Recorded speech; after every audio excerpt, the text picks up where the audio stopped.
বাবে জিবরিলের পরে যেখান দিয়ে জিবরিল আমিন ওহী নিয়ে প্রবেশ করতেন, আমি আমার সাথী যারা তাদেরকে দেখাইছি, এটা হলো বাবে জিবরিল।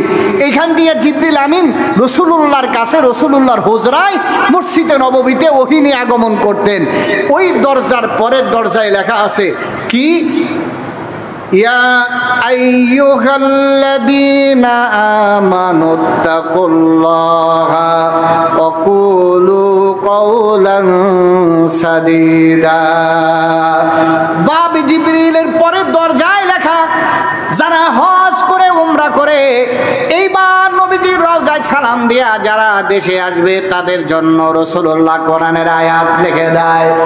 আর সালাম যখন আমরা দেই, সালাম দেওয়ার ওই উপরের দরজা রাসূলুল্লাহর রওজার উপরে আল্লাহ তাআলা কোরআনের দুইটা আয়াত লিখে দিয়েছেন, ইয়া আইয়ুহাল্লাযীনা আমানু লা তারফাউ আসওয়াতাকুম ফাওকা সাওতিন নবী ওয়া লা তাজহারু লাহু বিল কওলি কাজহারি বা'দিকুম লিবা'দিন আন তাহবাতা আমালুকুম ওয়া আনতুম লা তাশউরুন। রাসূলুল্লাহর সামনে উঁচু আওয়াজে কথা বলা যাবে না, উঁচু আওয়াজে কথা বলে আমল বরবাদ হয়ে যাবে। এই আয়াতটা রাসূলের রওজার উপরে লেখা। আর রাসূলুল্লাহকে সালাম দেওয়ার পরে আয়াতটা লেখা, ইয়া আইয়ুহাল্লাযীনা আমানুত্তাকুল্লাহ। ও হাজী সাহেব, উমরা পালনকারী, তোমরা এখন দেশে চলে যাইবা, কি নিয়ে যাইবা?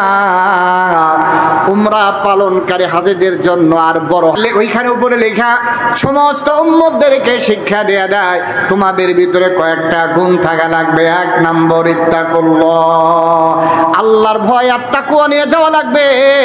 আল্লাহর ভয় আর তাকওয়া যদি কারো অন্তরে থাকে তাহলে হাজী সাহেব হজ করে আসবে, উমরা পালনকারী উমরা করে আসার পরে আল্লাহর ভয় যদি অন্তরে থাকে, এই হাজী সাহেব যদি আগে সুদ খাইতো তাহলে হজ করার পর উমরা করার পর আর হাজী সাহেব এখন সুদ খাবে না, ঘুষ খাইলে আর ঘুষ খাবে না, দুর্নীতি করলে দুর্নীতি করবে না, মানুষের উপর অত্যাচার করলে এখন আর করবে না, জুলুম করলে এখন আর করবে না।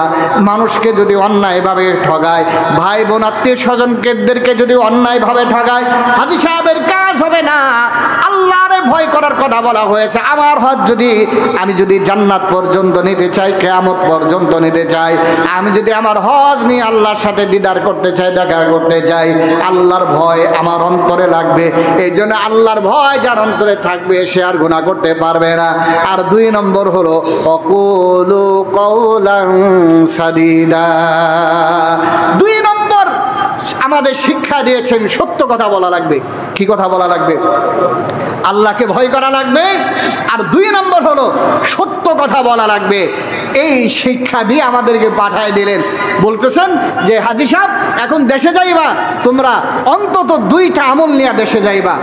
এক হলো আল্লাহর ভয় নিয়ে যাইবা, দুই নম্বর হলো সত্য কথা বলবা। হজ করার পরও হাজী সাহেব মিথ্যা কথা ছাড়তে পারে নাই। এখন এক কথা, পরে এক কথা, এই জায়গায় এক কথা, আর এক জায়গায় এক কথা না। আপনি তো শিক্ষা নিয়ে আইছেন, সত্য কথা বলা লাগবে। কি কথা বলা লাগবে?